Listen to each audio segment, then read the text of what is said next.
Spider-Man 3, the final movie in the Sam Raimi trilogy, and I honestly think this movie,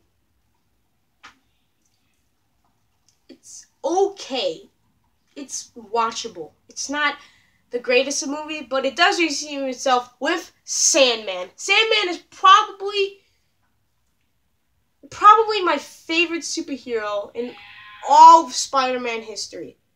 He's just amazing. I always thought that having someone be half sand, half human is always really cool. I always like his backstory too, that his daughter is suffering very badly with a very bad virus, and he needs to get money, so he steals it. So I think that his backstory is probably the greatest thing in this movie, and I also like when he's created. There's no line of dialogue at all. It's just so amazing. I really like the part where he reaches out to grab that little picture of her, and it just goes right through him. And it was very sad to see that he can't, even though he's a villain, you feel for him. You know why he's doing all this. And I think that's what really redeems this movie. Tobey Maguire is back in this movie, and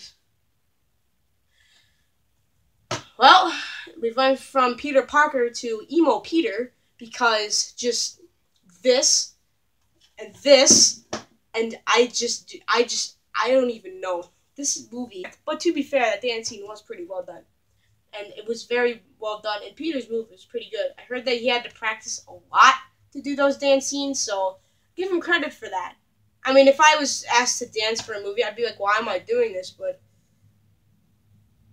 why did they do that? Why did they do that? Now, the Venom is in this movie, and I think he's a really awesome villain, but in the comics, he is.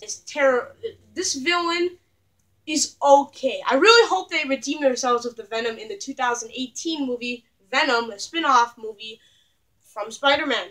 Is always so cool, and I thought he's probably one of my favorite Spider-Man villains because he was always with Peter. Look I even have a comic, here it is, where he's in the Venom suit. And I really like the part where he's in the chapel and he's trying to rip it apart, but when he hits against the bell, like, it screams out. And I thought that scene was amazing, very well done. And I don't really like Eddie Brock in this movie because he was very, in the comics, he was very jockey, and he was very cool. He was very, like, tough, and then now he's just like he just asked Jesus to perform a death for him. He asked Jesus so that he can kill Peter Parker. Yeah, that's definitely how it works. I honestly think this movie it's okay. With emo Peter in it, it's pretty bad. What happened? The second movie was so amazing, and then this movie, what did they do? They put emo Peter in it! Why did they make this? Why did they make that scene? This movie probably would have been pretty good if they would have taken out emo Peter out of it. When he goes up in that alleyway, he goes like this.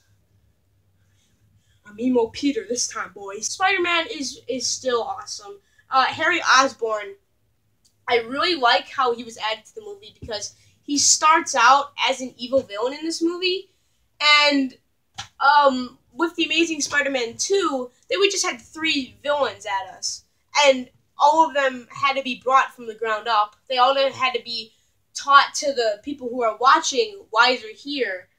And this movie, they had 2 villains who had to be started from the ground up. But Harry, he was all the way back in 1, and you can see why he's a villain. That's why they kind of messed up in The Amazing Spider-Man 2. Because it's too much of a story, man. I'm going to give this movie a 5 out of 10. Just because there's some parts in it that really don't make any sense. Mary Jane is in it again. She's a damsel in distress as usual. And Gwen Stacy's in this movie, and she isn't... I don't really like that Gwen Stacy. I honestly like the Amazing Spider-Man movies a lot more. She's a lot more outgoing in the newer movies, and she's a lot better than the Gwen Stacy in this one. The Gwen Stacy in this one is... I don't even know. I had to sit through this movie again, man. Come on. Thank you guys so much for watching, and I'll see you guys in the next one. Peace. This movie stinks!